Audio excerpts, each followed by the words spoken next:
জীবনের সবটুকু ঝাঁজ যেন আজ এক হাঁড়িতে। দেশি মুরগি আর কাঁচা আমের এক অসম্ভব প্রেম কাহিনী। একটু ঝাল, একটু টক আর অনেকটা ভালোবাসা। গ্রামের সেই দিনগুলোর কথা মনে আছে, যখন দুপুরবেলা গরমে পুড়তো মাঠ আর রান্নাঘরে মায়ের হাঁড়িতে ফুটতো দেশি মুরগির ঝোল, আর তার পাশে থাকতো আম গাছ থেকে ছিঁড়ে আনা কাঁচা আম। জল চোখে টক নুনে ঝাল মেখে ভাতের সাথে মেখে মেখে খাওয়ার যে সুখ, সেই সুখ আজ আর শহরে কোনো রেস্টুরেন্টেও নেই, কিংবা কোনো বন্ধু মহলের আড্ডায়ও নেই। আজ তাই আমরা বানাবো সেই পুরোনো দিনের রান্না, যে রান্না আমাদের দাদিদের আমলের রান্না, যে রান্না আমাদের দাদিদের আমলের সময়ে খুব চলতো। দেশি মুরগির মাংস আর সাথে টক ঝাল আম। না, এটা শুধু রেসিপিই নয়, এটা একটা সময়ের গল্প। আর এর জন্য করতে হবে, প্রথমে মুরগিটা কাটতে হবে, প্রথমেই মুরগির মাংস নিতে হবে। তবে অনেকে গরুর মাংস নিলেও পারবে, কিন্তু আমি মুরগির মাংস নিয়েছি। আর লবণ, হলুদ, আদা, রসুন, বাটা মরিচ গুঁড়ো মেখে রাখতে হবে অন্তত আধা ঘন্টা।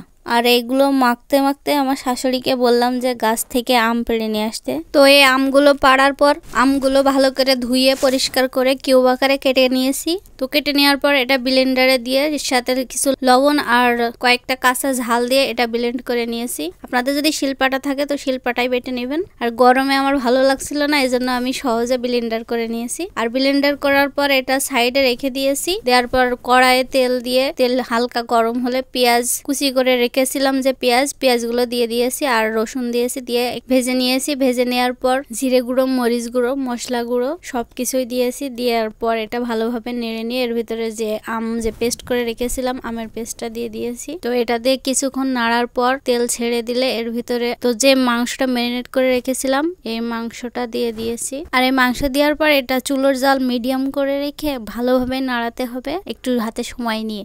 চুলোর জাল যদি বেশি দেওয়া হয় তাহলে এটা পুড়ে যাওয়ার সম্ভাবনা। আর এটা আমরা কম বেশি সবাই জানি যে অল্প আছে যদি একটু সময় নিয়ে কষানো হয় খেতে কিন্তু খুবই ভালো লাগে। তো এটা ভালোভাবে কষিয়ে নেওয়ার পর ঝোলের পানি দিয়ে দিয়েছি। আমার আবার ঝোল খেতে খুবই ভালো লাগে, এজন্য ঝোলের পানি দিয়েছি। আর আপনারা যারা কষানো মাংস খেতে চান তারা কষানোই করবেন। আর এই রান্নাটা খুবই পুরাতন আমলের রান্না, আমার দাদির কাছ থেকেই শিখেছিলাম, তো আপনাদের সাথে শেয়ার করছি। এটা সচরাচর রান্না হয় না, তো এজন্যই আর কি আপনাদের সাথে শেয়ার করলাম।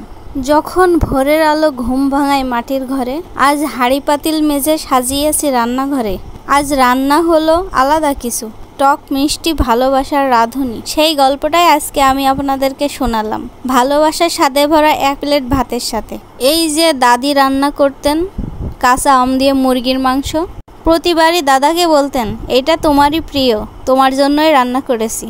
আজ তার স্মৃতি নিয়ে রাঁধি আমি, যেন পুরনো গল্প ফিরে আসে তরকারির ঘ্রাণ। আর একটা কাঁসার থালায় গরম ভাত, তার উপরে এই টক মিষ্টি মাংস। দেখবেন আপনার রান্নাঘর হবে ভালোবাসার কবিতার পাতা।